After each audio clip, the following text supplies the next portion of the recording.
ya. Yang sudah satu pembina.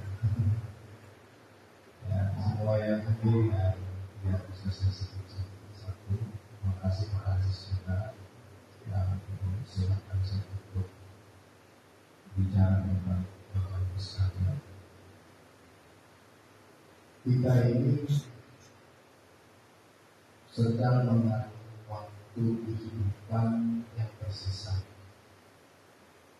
Ya, kita ini berada di injury-time. Ya, injury-time itu kan kalau bola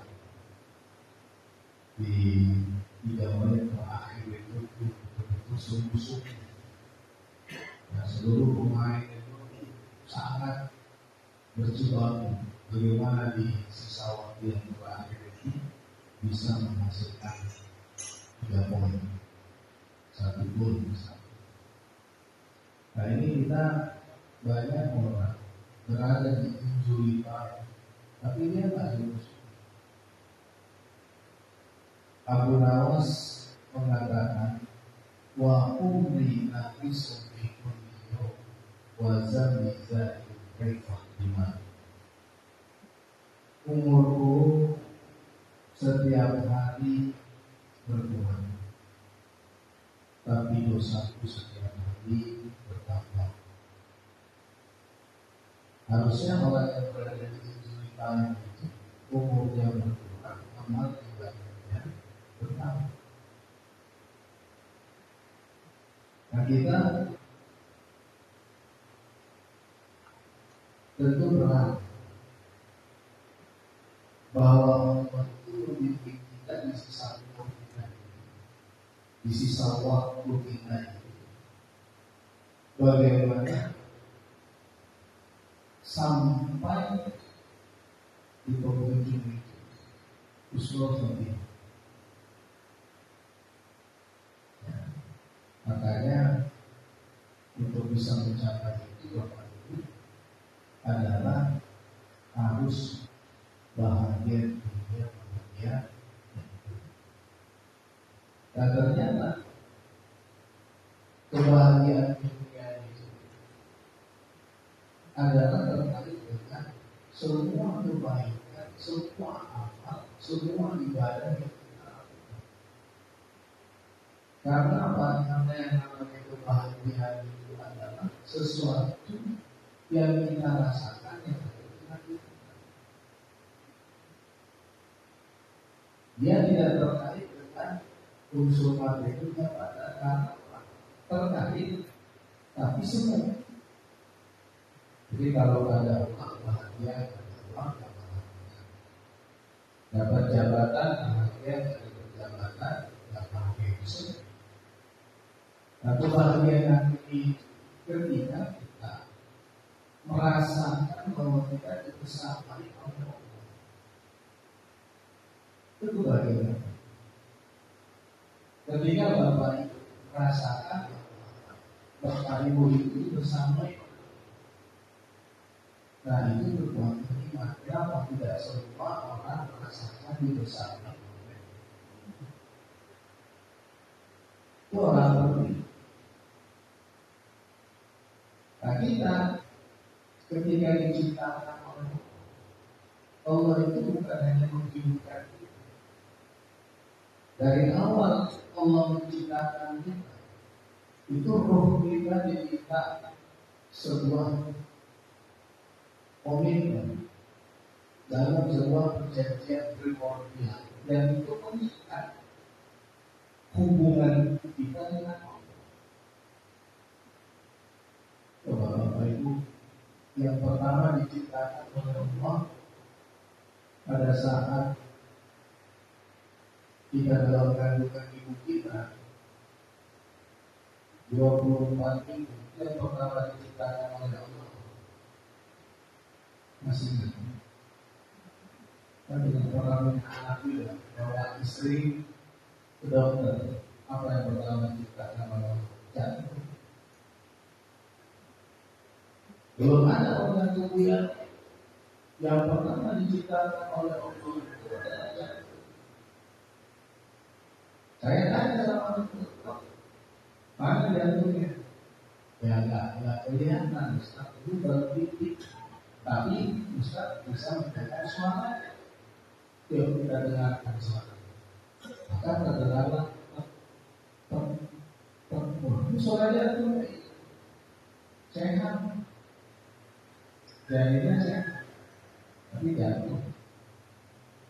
Nah, pertanyaannya kenapa jatuh yang pertama diciptakan? Kenapa? Secara medis, jantung ini mendistribusikan nutrisi oksigen darah ke otak dan ke seluruh jaringan tubuh terang. Maka diciptakan oleh jantung. Karena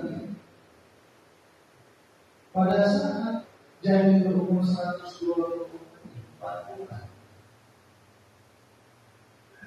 sebelum roh ditiupkan ke dalam tubuh janin 120 hari, di Al-A'raf ayat 172.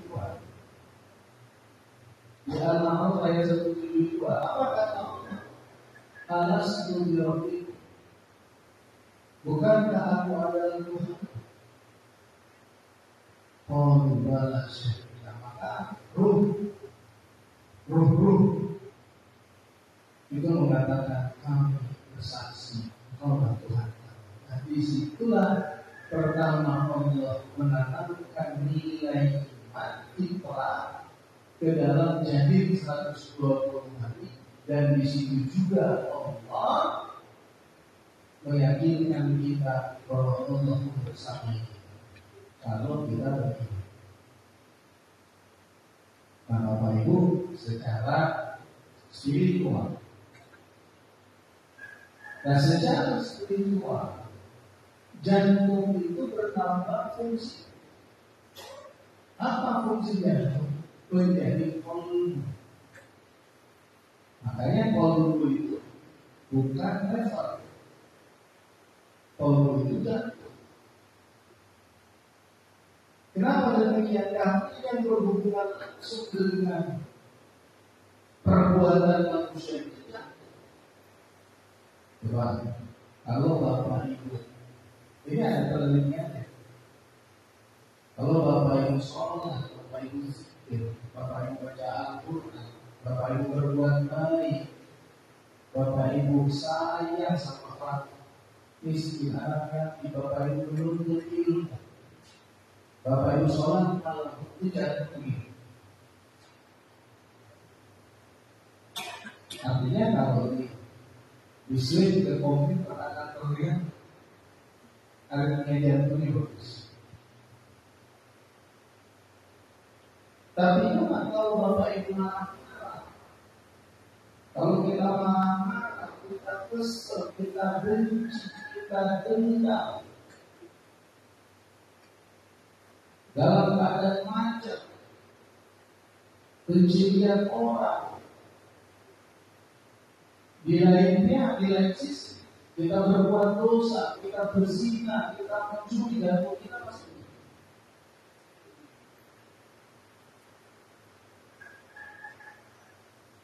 Ya pasti.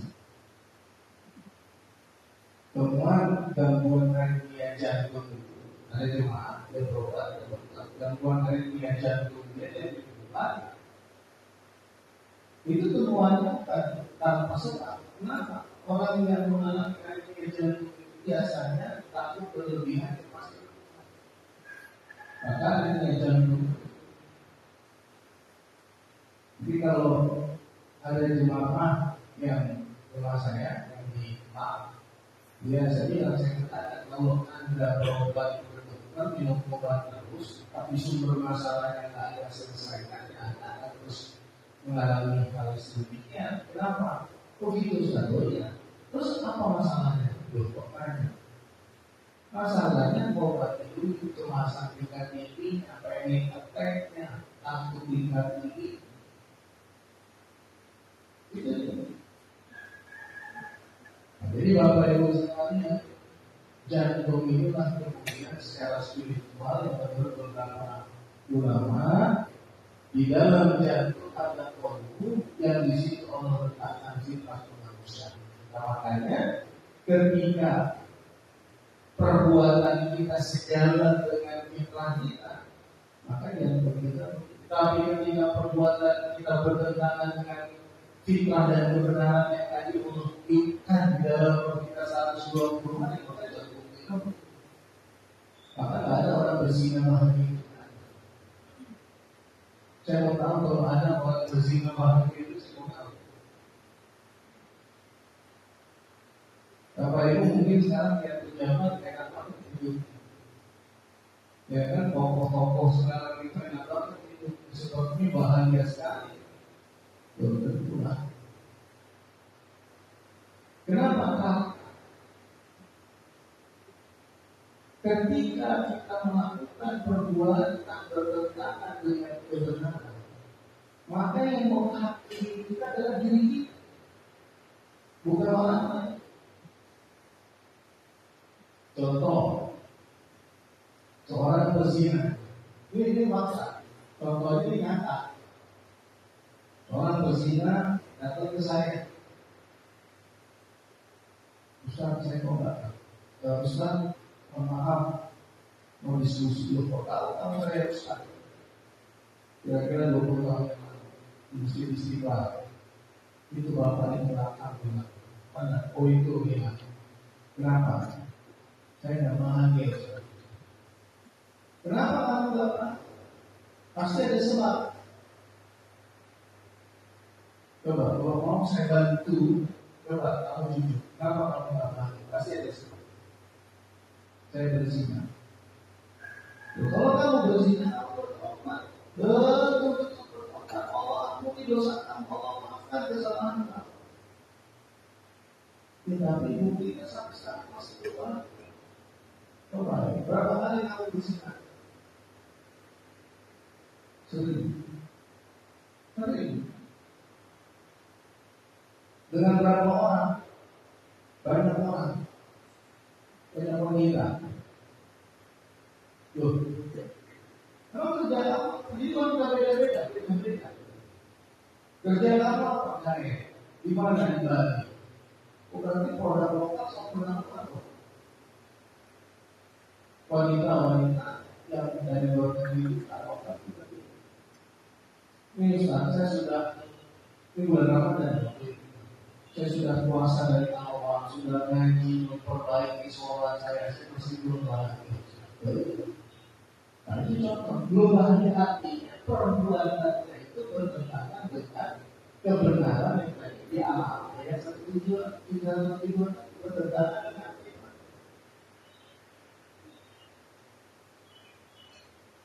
Ada handphone, enggak ada yang tahu. Saya lihat CCTV. Alhamdulillah CCTV-nya ya. Ambil. Begitu saya mau ambil, di sini kalau kelihatan kata-katanya. Kebenaran yang ada di dalam diri. Begitu kita ambil juga, dasar pencuri, itu haram. Tapi itu kebenarannya. Jadi Bapak ini, yang menyebabkan kita tidak bahagia ini sebenarnya tumpukan dosa. Tumpukan dosa itu tak puluhan tahun. Coba sekarang maaf.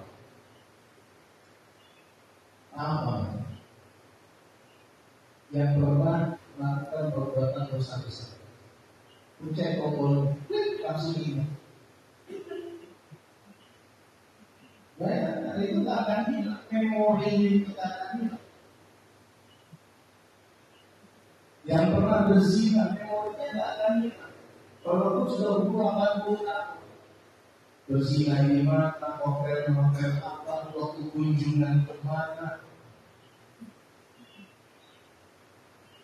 Nah, yang pernah korupsi, mudah-mudahan di sini tidak ya. Maksud saya sih kasih contoh. Yang pernah korupsi, angkanya berapa, tanda tangannya di atas materai seperti apa, itu perjanjiannya seperti apa. Walaupun sekarang umur 80.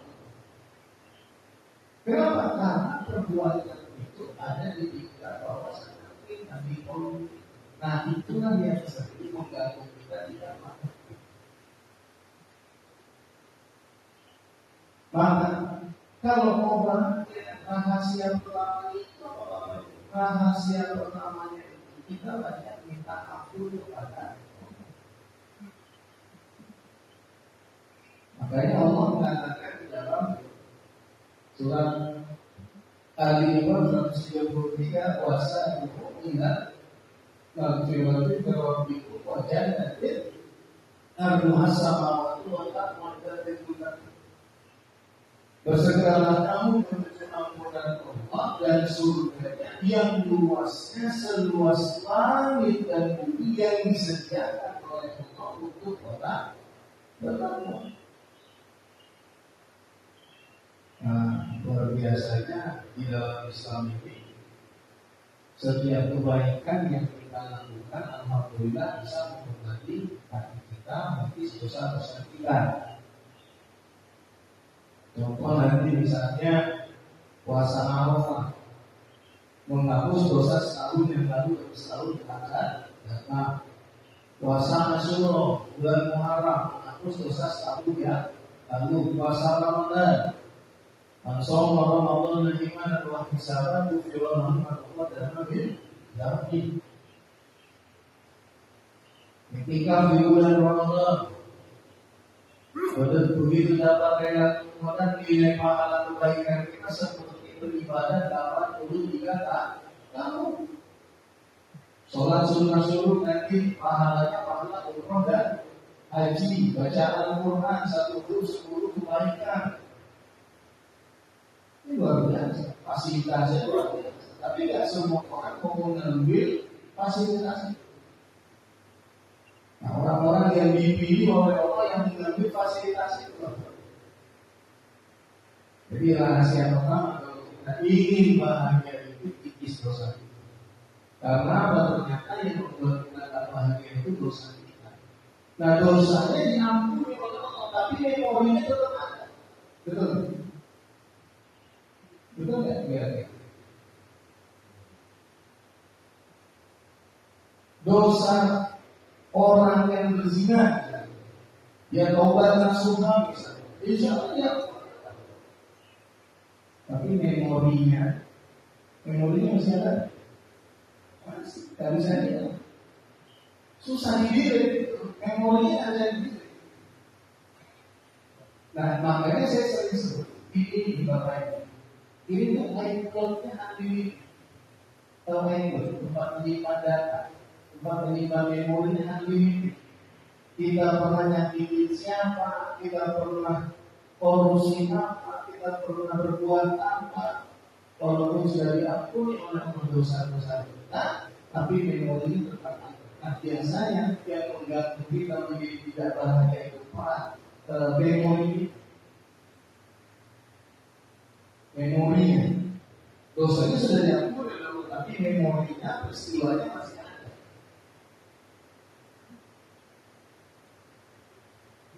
Zaman saya bantu ini. Nah ini memori. Tapi ini nggak bagus.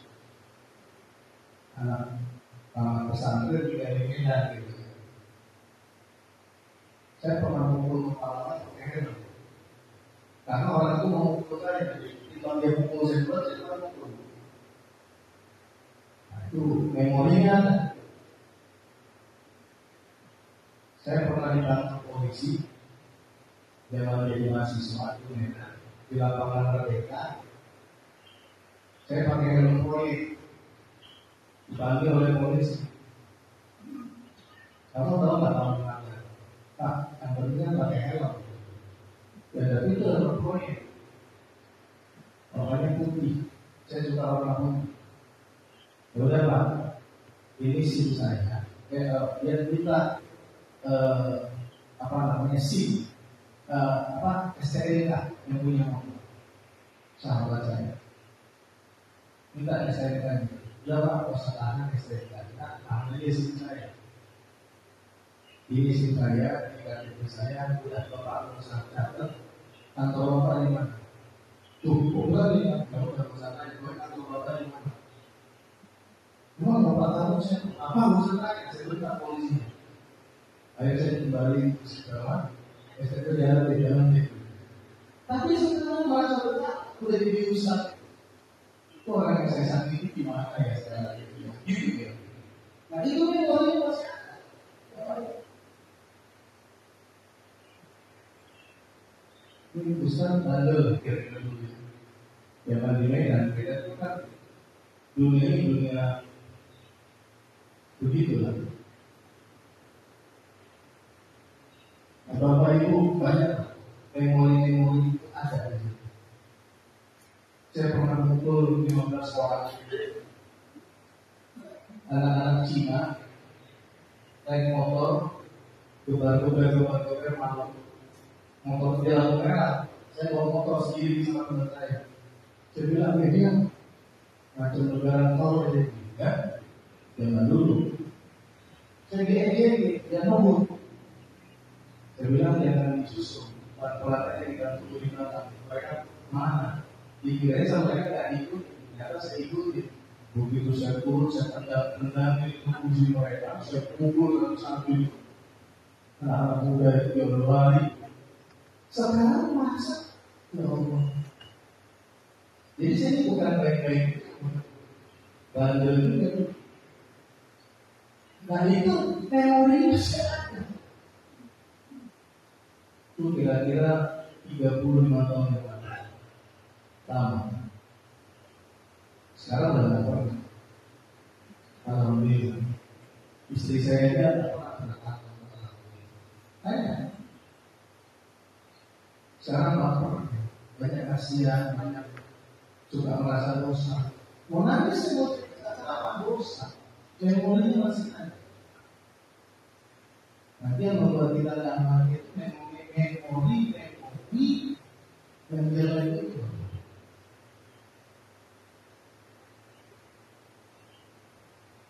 Ada teman istri, udah jadi pengurus masjid, udah hijrah, udah soleh banget.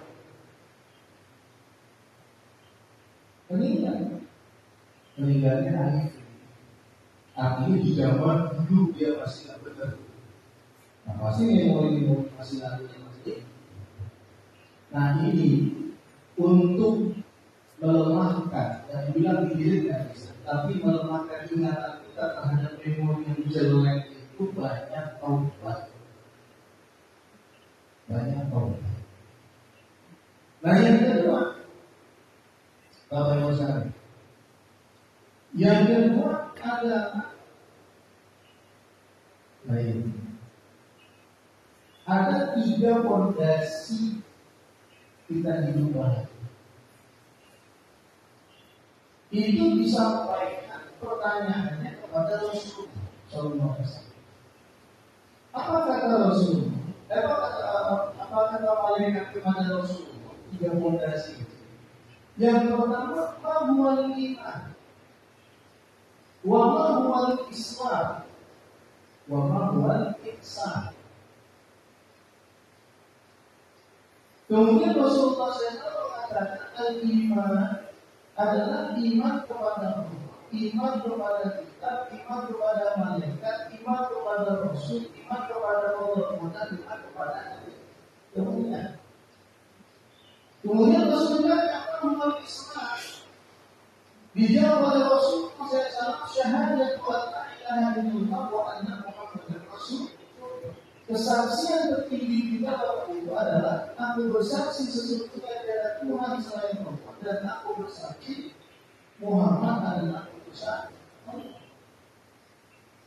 Kemudian apa? Mendirikan sholat, menunaikan zakat, berpuasa Ramadan, pergi haji. Itu 2 fondasi. Nah fondasi yang ketiga, mahwal ihsan. Apa itu ihsan? Ihsan itu anta budallah kana katarok fa'inam takun tarok fa'inam yalok. Kau suka Allah seakan-akan kau melihatnya. Jika engkau tidak melihatnya, yakin Allah melihatnya. Wah ini dahsyat. Jadi artinya Rasulullah ingin menggambarkan kepada kita betapa dekatnya Allah itu dengan kita. Kalau semua Allah sangat agar kau melihatnya, jika kau tidak melihatnya, jika kau tidak melihatnya, yakinlah Allah melihat. Itulah insan. Jadi seorang mukmin ini kalau dia beribadah, dia merasakan Allah itu aktif. Dia merasakan Allah itu dekat. Nah, Allah itu siapa? Allah yang dekatnya Bapak Ibu itu siapa? Dekat dengan presiden optimis, dapat proyek. Dekat dengan menteri optimis, akan dibukakan akses bisnis. Dekat dengan pejabat itu sahabat saya bilang, oh itu sahabat saya, oh presiden berapa saya? Oh itu menteri itu saya kecil, aku sekarang masih berumur. Wah, bayangkan Bapak itu dekat dengan yang maha. Nah pertanyaannya, kenapa banyak orang dekat dengan yang maha tidak seperti disini? Kalau dekat dengan presiden merasa bahagia, dekat dengan pejabat merasa optimis. Tapi ketika dekat dengan Allah tidak merasa optimis. Padahal Allah itu wallahu la ilaha illa huwa alimul ghaibi wasyahadah wa rahmatur rahim al-malikul qudus as-salamul mu'minul muhaiminul azizul jabbar tetapi subhanallah amma yusyrikun. Wallahu khaliqul bari'ul musawwirun lahu asmaul husna yusabbihu lahu ma fis samawati wal ardi wa huwal azizul hakim. Di ayat yang lain kulillahumma malika mulki tu'timun man tasya wa tanzi'un man tasya wa tu'izzu man tasya wa tuzillu man tasya bi yadikal khair innaka ala kulli syai'in qadir. Tu'izzu layla fil nahari wa tu'izzu nahara fil laili wa tukhrijul hayya minal mayyit wa tukhrijul mayyita minal hayy wa tarzuqu man tasya bi ghairi hisab. Manusia itu jika kita dekat dengan Allah, maka tumbuhlah rasa optimisme kita, keyakinan kita bahwa kita baik-baik saja, kita dijaga oleh Allah, kita dilindungi oleh Allah, kita dibersamai oleh Allah. Jadi butuh keyakinan yang kuat. Maka dari Rasulullah SAW mengatakan anta'budallah ka'annaka tarahu fa in lam takun tarahu fa innahu yaraka. Engkau sembah Allah seakan-akan engkau melihatnya. Jika engkau tidak melihatnya maka yakinlah Allah melihat. Jadi kalau ibadah kita, amal soleh kita, kebaikan kita dibarengi dengan keyakinan bahwa Allah bersama kita, baik bahagia. Ada nggak hadisnya? Ada. Mana hadisnya? Kalau Bapak Ibu pilih, ada seorang anak muda di zaman Rasulullah SAW minta nasihat kepada Rasulullah. Siapa anak muda itu? Abdullah bin Abbas radhiyallahu anhu. Anak muda umur 16 tahun adalah sahabat Rasulullah. Sahabat itu bukan teman ya. Sahabat itu adalah orang yang bertemu dengan Rasulullah, hidup satu masa dengan Rasulullah, bertemu. Ada yang hidup satu masa dengan Rasul tapi tidak bertemu dengan Rasul, berarti bukan sahabat. Jadi walaupun dia umur 45 tahun, 6 tahun, bertemu dengan Rasulullah, hidup satu masa dengan Rasulullah, beriman kepada Rasulullah, wafat dalam keadaan iman, itulah sahabat. Jadi definisi sahabat Rasul itu ada yang hidup satu masa dengan Rasul tapi tidak beriman dengan Rasul, bukan sahabat. Ada yang hidup satu masa dengan Rasul, beriman kepada Rasul tapi tidak bertemu Rasul, tidak bukan sahabat. Nah ini beriman kepada Rasul, hidup satu masa dengan Rasul, bertemu dengan Rasul, wafat dalam keadaan iman itulah sahabat. Namanya Abdullah bin Abbas. Sekarang kalau jemaah pergi umroh, salah satu requestnya Ustaz mau dong ke Taif. Nah, Taif mau ngapain? Yang kata orang seperti puncak dingin-dingin begitu. Iya, tapi ada yang sangat spesial di Taif, yaitu jamaah berziarah ke makam Abdullah bin Abbas. Ada masjid Abdullah bin Abbas. Tadi kalau saya ada sempat saya share video Abdullah bin Abbas, masjid Abdullah bin Abbas. Tiga orang yang radio ya seperti itu. Nah, siapa Abdullah bin Abbas ini? Anak remaja cerdas di zaman. Jadi Umar bin Khattab pernah membawa Abdullah bin Abbas ini ke dewan senior para sahabat yang sepuh, yang senior. Para sahabat waktu itu kira-kira kenapa ini Umar bin Khattab membawa anak remaja, anak muda ke sini. Nah, ternyata Abdullah bin Abbas itu dibawa untuk menguji takwil para sahabat. Ya, Abdullah bin Abbas pernah didoakan oleh Rasulullah SAW, Allahumma faqihu fiddin wa alimhu at-ta'wil. Ya Allah, ajarkan, cerdaskan dia dalam urusan agama, cerdaskan dia dalam urusan agama, dan ajarkan dia takwil. Takwil. Maka Umar bin Khattab menyampaikan kepada sahabat, tolong takwilkan surat An-Nasr, idza jaa nasrullah wal fath, apabila datang pertolongan Allah dan kemenangan. Para sahabat yang mengatakan apa? Ini tanda-tanda sebentar lagi kita akan mengalami kemenangan. Kemenangan ini sudah dekat, semakin dekat. Kata sahabat senior. Nah, Umar bin Khattab mempersilakan Abdullah bin Abbas, silakan Abdullah bin Abbas jelaskan apa takwil dari surat ini. Apa kata Abdullah bin Abbas? Ini menunjukkan bahwa sebentar lagi Rasulullah akan meninggalkan. Karena kalau Islam sudah mengalami kemenangan, berarti tugas Rasulullah selesai. Nah, nangis sahabat pada saat itu. Nah, Abdullah bin Abbas itu tidak nasihat kepada Rasulullah. Apa kata Rasulullah nasihatnya? Jagalah Allah. Niscaya Allah menjaga. Jagalah Allah. Niscaya kedudukan Allah ada di hadapan. Apa maksudnya jaga? Kok Allah dijaga?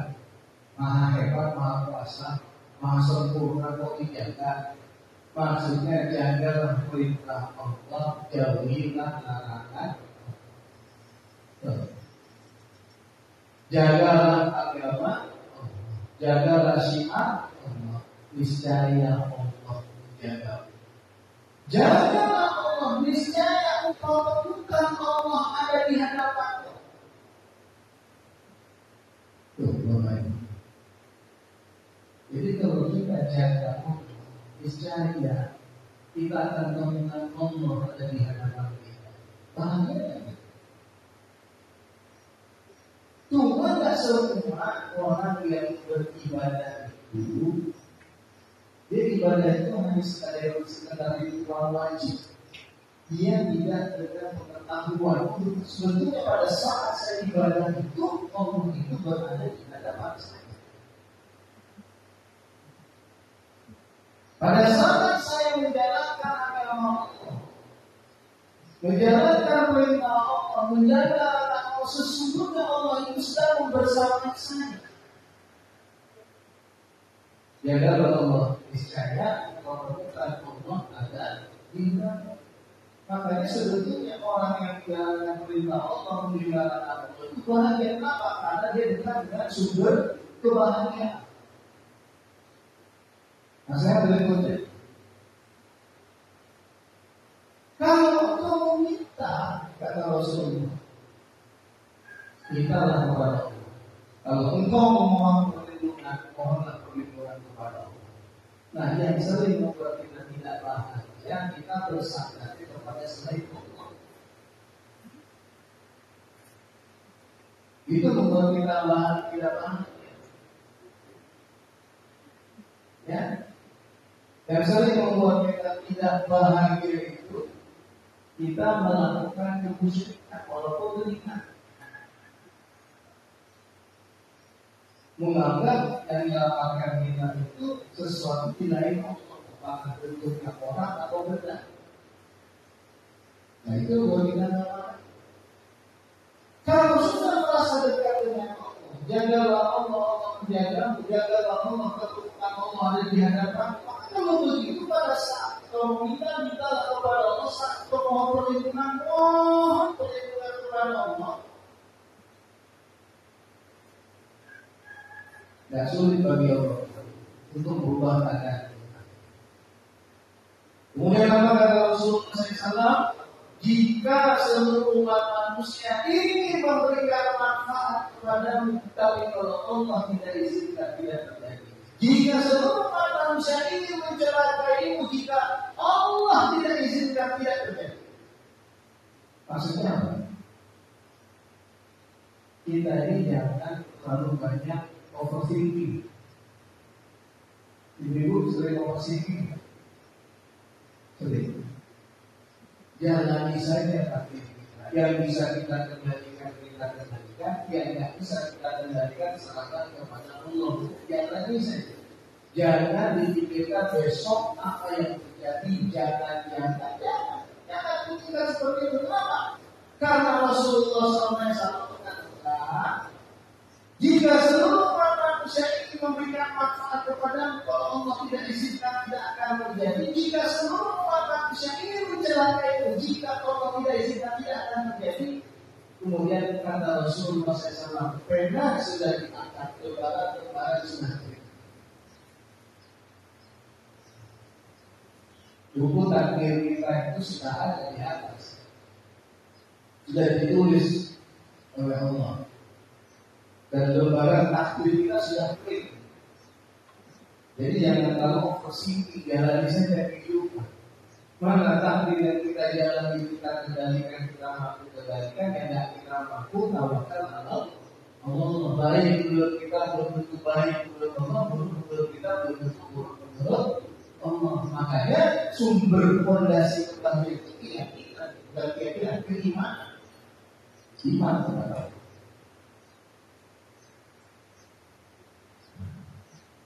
Bapak Ibu, ihsan, kembali lagi ihsan. Ya, coba lihat di dalam Al-Quran. Ya, di surat 28 ayat 7. Wabtaghi fima ataqallahu darul akhirah wa la tansa nasibaka minad dunya. Kejar akhiratmu, jangan kau lupa dengan duniamu. Ada perintah di sini, berbuat ihsan. Wa ahsin. Nah itu perintah berbuat ihsan. Ihsan itu apa tadi Bapak Ibu? Masih ingat? Definisi ihsan yang pertama adalah ta'budullah ka'annaka tarahu fa in lam takun tarahu fa innahu yaraka. Kau sembah Allah seakan-akan kau melihatnya, jika kau tidak melihatnya, yakni Allah melihatmu. Dan di surat 28 ayat itu ada kalimat perintah dari Allah, wa ahsin kama ahsanallahu ilaika wa la tabghil fasada fil ardi innallaha la yuhibbul mufsidin. Jadi kalau mau dekat dengan Allah dan menjadi orang yang berbahagia karena Allah adalah sumber kebahagiaan, maka berbuat baiklah kamu, di mana kebaikan itu kamu yakini bahwa Allah menyaksikan kamu. Wa ahsin kama ahsanallahu ilaika. Dan kebaikan atas dasar kebaikan yang Allah berikan kepadamu, pasti bahagia. Coba, ini kan ini semua nih. Saya ini bukan Bapak Ibu. Ini kan tanah-tanah yang dikasih Allah. Bapak Ibu diciptakan di surat Al-Mu'min dijelaskan ayat 12, 13, 14. Nutfah. Apa nutfah? Nutfah itu air mani. Alaqah. Al-Mu'min ayat 12, 13, 14. Alaqah itu apa? Segumpal darah. Mudghah. Mudghah itu apa? Segumpal darah. Kemudian Allah jadikan kita makhluk yang lain, makhluk yang berbeda, jadi manusia. Nah kemudian dari ujung sini sampai ujung sini, semuanya sampai ke sini, semuanya tanah yang dikasih Allah, yang difasilitasi oleh Allah, ya difasilitasi oleh Allah dengan segala kenikmatan hidup ini, dengan keadilan Allah. Ini rezeki kita beda-beda, tapi Allah adil. Nanti kalau kita bicara adil, banyak yang lebih. Misalnya contoh, ada orang dikasih rumah mewah, kerjaannya bagus, bisnisnya jalan, tapi nggak punya anak, nggak punya istri. Tapi orang yang lain melihat hidup mewah banget, enak banget. Nah, tapi bagi dia, orang kita ini enak banget itu orang ya. Keluarganya bahagia, anak istrinya ada, anaknya empat, suami istri damai, yang kaya-kaya banget. Tapi kok sepertinya wajahnya wajah bahagia. Nah, bagi orang yang punya anak istri ini, melihat lagi orangnya, itu orang bahagia deh. Bahagia banget, anaknya 7. Nah, tapi dia nggak tahu kalau 2 di antara anaknya bermasalah. Dan itu berarti kalau Allah sudah adil. Makanya jangan pernah melihat apa yang dimiliki oleh orang lain. Syukuri apa yang kita miliki. Ya, ujian. Nah, intinya bukan itu. Intinya semua ini dititipkan oleh Allah berbagai macam nikmat sampai batas waktu yang ditentukan oleh Allah. Batas waktu itu bahasa Qurannya aja. Sampai aja. Setelah itu, dari tanah kita diciptakan, ke tanah kita kembali. Nah, sadarnya kita bahwa semua itu bagian ihsannya Allah kepada kita. Kalau kita sadar bahwa itu bagian dari ihsannya Allah kepada kita, maka di surat 28 ayat 77 Allah perintahkan berbuat ihsanlah kau dengan ihsan yang aku berikan kepada. Berbuat baiklah kau dengan semua kebaikan yang aku berikan kepada. Jadi yang kaya jangan sombong, itu milik Allah. Yang tinggi jabatannya jangan semena-mena, itu milik Allah.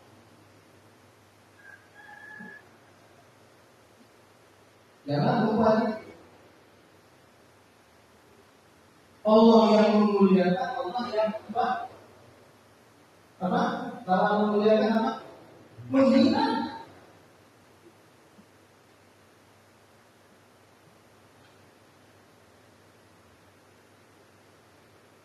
Jadi buat mereka,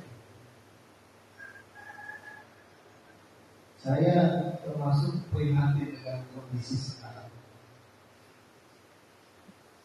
Itu presiden, antara presiden kita tuh orang yang dimuliakan di zaman.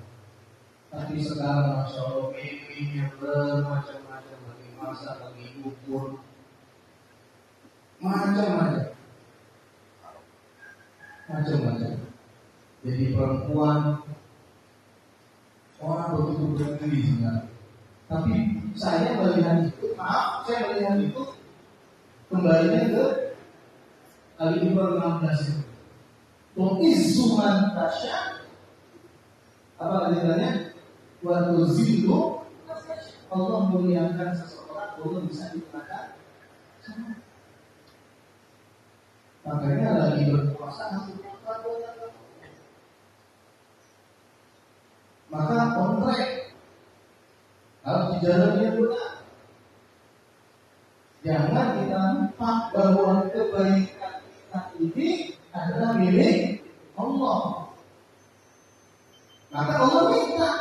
Wa ahsin kama ahsanallahu ilaika.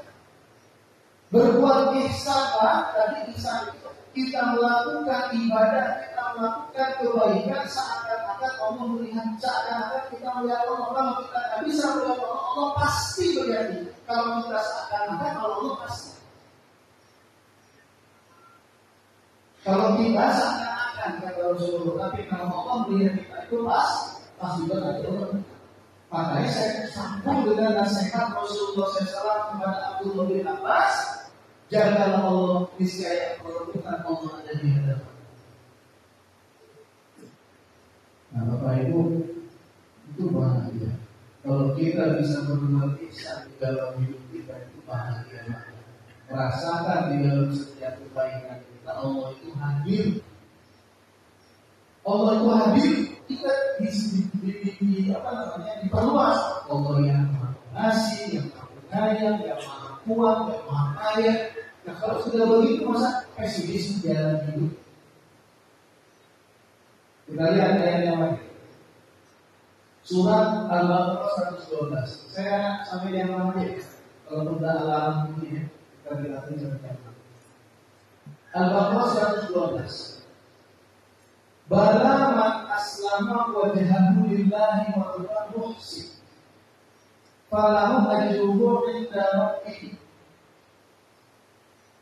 Nah, wala khaufun 'alaihim wa la hum yahzanun. Tema kita tadi bahagia bersama. Bapak Ibu yang tadi tidaklah demikian. Barang siapa yang menundukkan dirinya kepada Allah secara totalitas dan berbuat ihsan. Kembali lagi, begitu kita sebut ihsan, kembali lagi pada definisi yang disebut oleh Rasulullah tadi. Dan dia berbuat ihsan, berbuat kebaikan yang dilandasi keyakinan bahwa Allah hadir untuk dia, bahwa Allah akan membalas kebaikan dia lebih baik dari kebaikan yang dia lakukan. Ini ayatnya. Nah, barang siapa yang menundukkan dirinya kepada Allah disertai dengan berbuat ihsan, bagi dia pahala di sisi Tuhannya. Wala khaufun 'alaihim wa la hum yahzanun. Mereka tidak pernah takut dan tidak pernah bersedih hati. Bapak Ibu baca literatur psikologi, sumber masalah yang memunculkan depresi dan stres itu embrionya penyakitnya rasa takut, cemas, sedih. Nah, begitu dia berkepanjangan muncullah stres. Nah, hebatnya Al-Quran banyak menyebutkan wala khaufun 'alaihim wa la hum yahzanun. Berarti bahagia kan? Betul tidak? Orang-orang yang hidup di jalan Allah memaksimalkan ihsannya, mereka tidak pernah takut dan tidak pernah bersedih. Ya, Al-Baqarah 277. Al-Baqarah 277. Ini ada Ustaz sebentar. Terus saya nggak usah digotong. Al-Baqarah 277. Innal ladzina amanu wa 'amilus shalihati wa aqamus shalah innal ladzina amanu wa 'amilus shalihati wa aqamus shalah wa atuz zakata lahum ajruhum 'inda rabbihim al-maghfirah wa la khaufun 'alaihim wa la hum yahzanun. Sesungguhnya orang yang beriman, melakukan amal soleh, mendirikan sholat, menunaikan zakat, bagi mereka pahala di sisi Tuhan mereka, mereka tidak pernah takut dan tidak pernah bersedih. Berarti bahagia. Nah, sholat, zakat, beriman kepada akhirat itu ternyata ihsan juga. Mana ayatnya? Surat Luqman. Surat Luqman. Ayat 2, ayat 3, ayat 4. Surat 4, surat 31. Tilka ayatul kitabil hakim. Itu adalah ayat-ayat yang mengandung hikmah, hudan wa rahmatan lil muhsinin, sebagai petunjuk dan rahmat bagi orang yang berbuat ihsan. Siapa itu orang yang berbuat ihsan? Alladzina yuqimunas shalah wa yu'tunaz zakat wa hum bil akhirati hum yuqinun. Yaitu orang yang mendirikan sholat, yang berbuat ihsan mendirikan sholat, menunaikan zakat, mereka beriman kepada kehidupan akhirat. Ulaika ala hudan min rabbihim wa ulaika humul muflihun. Mereka lah orang yang mendapatkan petunjuk dan mereka lah orang yang berbahagia, orang yang beruntung. Jadi tidak ada Bapak Ibu kebahagiaan bintang sejati dan sesungguhnya di luar kebersamaan Allah kepada kita. Itu yang paling sejati. Kalau saya bahagia dapat jabatan ini, ya begitu jabatan hilang pasti. Tapi kalau Allah Subhanahu, nah makanya perlu kesadaran bahwa Allah membersamai kita. Terakhir, surat 41 ayat 30-31. Innal ladzina qalu rabbunallah, orang-orang yang mengatakan Tuhan kami adalah Allah, tsumma istaqamu, menjalankan perintah Allah, menjalankan Allah, berarti sama dengan Islam juga dijagalah Allah, Allah masih ada di hadapanmu. Nah, orang-orang yang mengatakan Tuhan kami adalah Allah, kemudian istaqamu dalam tafsir menjalankan perintah Allah, menjalankan Allah, karena nazzalu alaihimul malaika alla takhafu wa la tahzanu. Malaikat turun memberi kabar gembira, jangan takut, jangan sedih.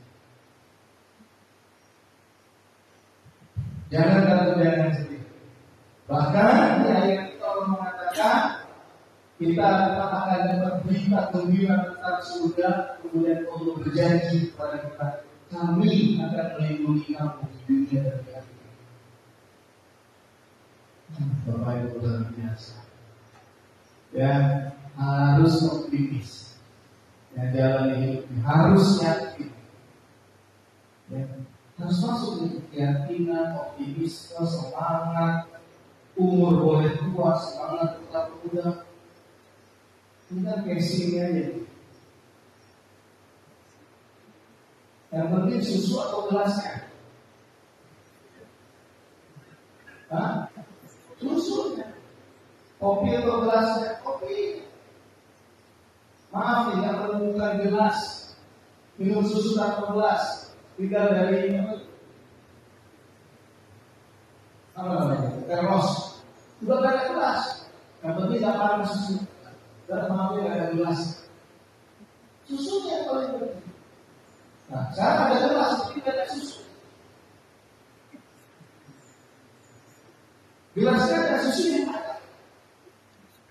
Nah, gelasnya ada nih, kopinya ada. Kalau boleh milih dua-duanya.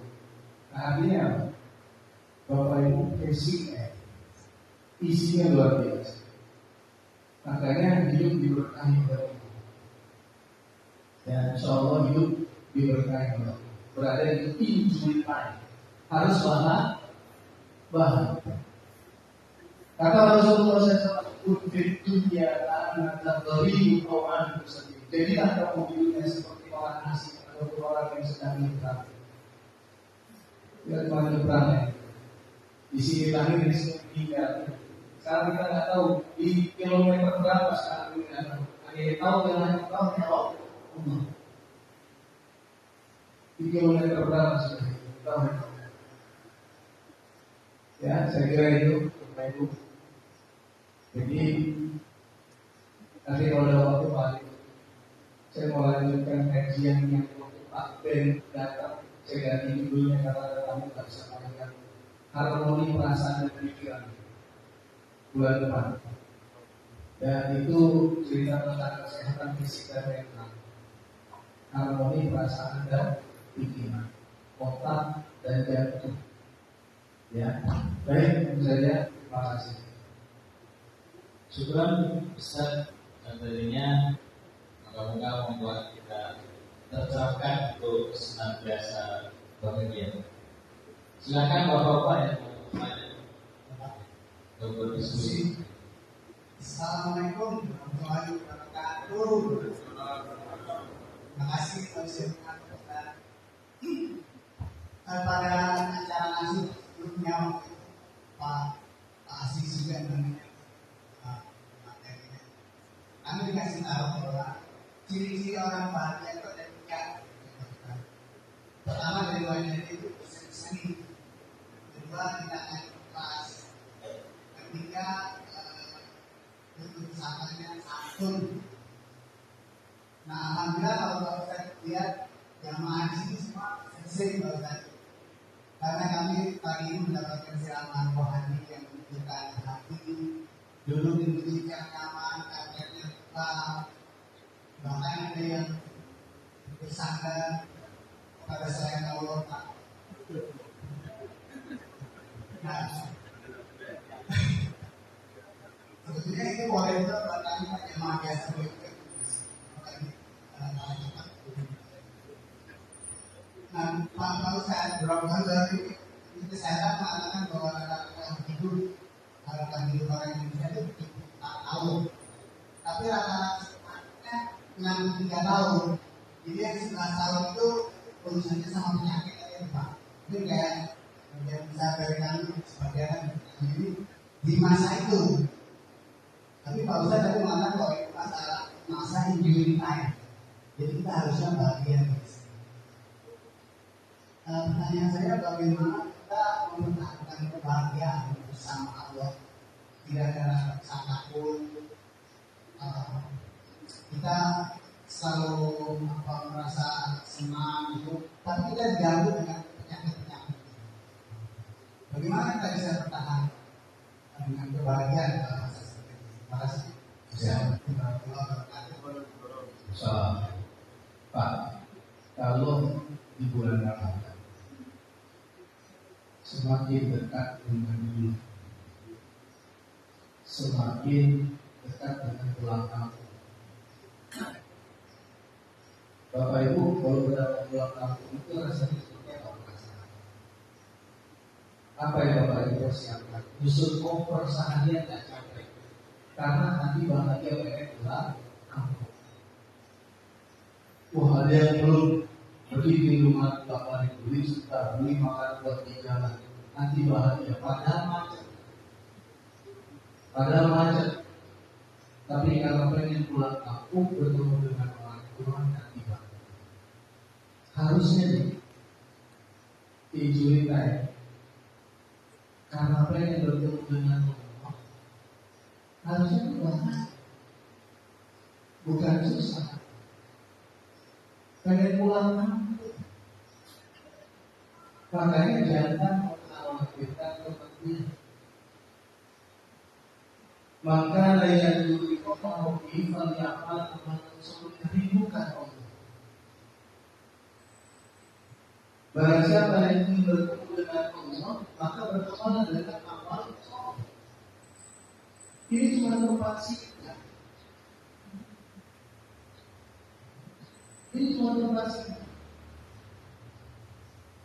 Jadi ini akan pulang ke kampung halaman kita. Bapak Ibu pengen bertemu dengan orang tua sekolah kamu. Nah, Bapak Ibu pengen bertemu dengan yang menciptakan kita, yang memenuhi segala kebutuhan kita, yang mengijabah doa-doa.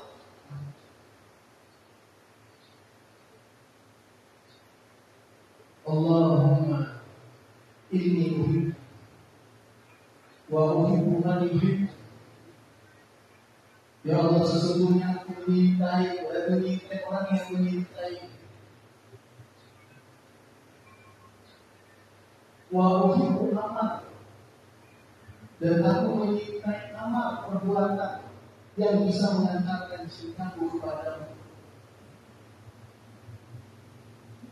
Jadi Ini bicaranya di level itu cinta. Jadi kalau kita menyebut injury itu dosa. Karena ini fase di mana kita bertemu dengan yang menciptakan. Ada anak dikasih tahu sama orang tua dirinya, orang bapak, nah umurnya udah 25 tahun, kamu akan segera nikah. Mama papa minta maaf, harus menjelaskan sesuatu bahwa kami bukan orang tua kandung kamu. Kami menganggap kamu dari usia kamu merah bayi. Nangis anak itu, dia bilang apa? Dengan tidak mengurangi cinta aku kepada kamu. Aku sangat cinta sama kamu. Cintaku seberapa pada segalanya kepada kamu. Tolong izinkan aku mencari siapa orang yang bisa. Itu anak pengen bertemu dengan orang tua yang sesungguhnya dia melahirkan dia. Singkat cerita dia ketemu. Karena anak jemaah saya, singkat cerita dia ketemu. Dia ketemu, dia cinta sama orang tua yang mengasuh dia dari mereka, dan dia cinta dengan wanita yang melahirkan. Nah itu pasti dia bicara. Nah kita pasti juga sebenarnya kebutuhan di dalam ini yang kita, kalau kita semua bersih kebutuhan dalam ini kan itu tidak bisa. Mana Allah yang menciptakan yang memenuhi segala kebutuhan itu, yang tak pernah berhenti menyayangi. Ini cara pandang terhadap kematian itu harus seperti itu. Ya, jadi bukan sesuatu yang mengkhawatirkan, bukan sesuatu yang benar. Ya. Nah maka di waktu yang injury time ini, kalau sakit itu kan sebetulnya berlaku sunatullah. Mobil 5 tahun kita beli dari Shopee, baru jadi usia 5 tahun macam-macam, knalpotnya, radiatornya muncul. Kalau kita beser, ya segala macam. Maka ada cerita orang TV. Ustaz, dulu waktu reuni kita udah kuliah, reuni anak SMA.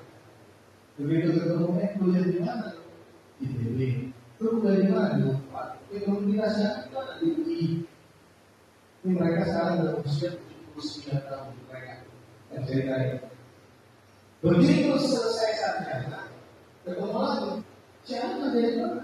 Dia bisnis, siapa dia di tentara, siapa di polisi, siapa itu siapa? 5 tahun kemudian dia lagi.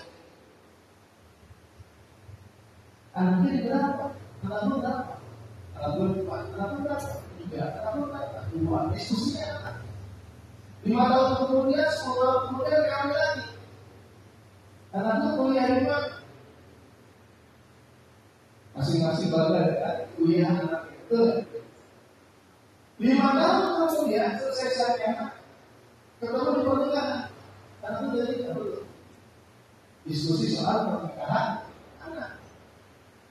Soal cucu. Nah berarti sudah sekitar 50-an tahun, 60-an tahun. Semua tahun kemudian ketemu lagi diskusinya itu berobat gimana? Batu restoran apa? Sampai kalau hewan yang minum apa? Ya udah. Ya itu menunjukkan memang begitu nanti. Jadi kalau bapak-bapak ibu sekarang sakit istighfar, kita ampun, berobat, siapkan mental, apa ini kehidupan, segala sesuatu yang akan pergi, yang penting hati bahagia. Poinnya itu bapak-bapak ibu, karena mau pulang kampung rasa sakit itu jadi ini.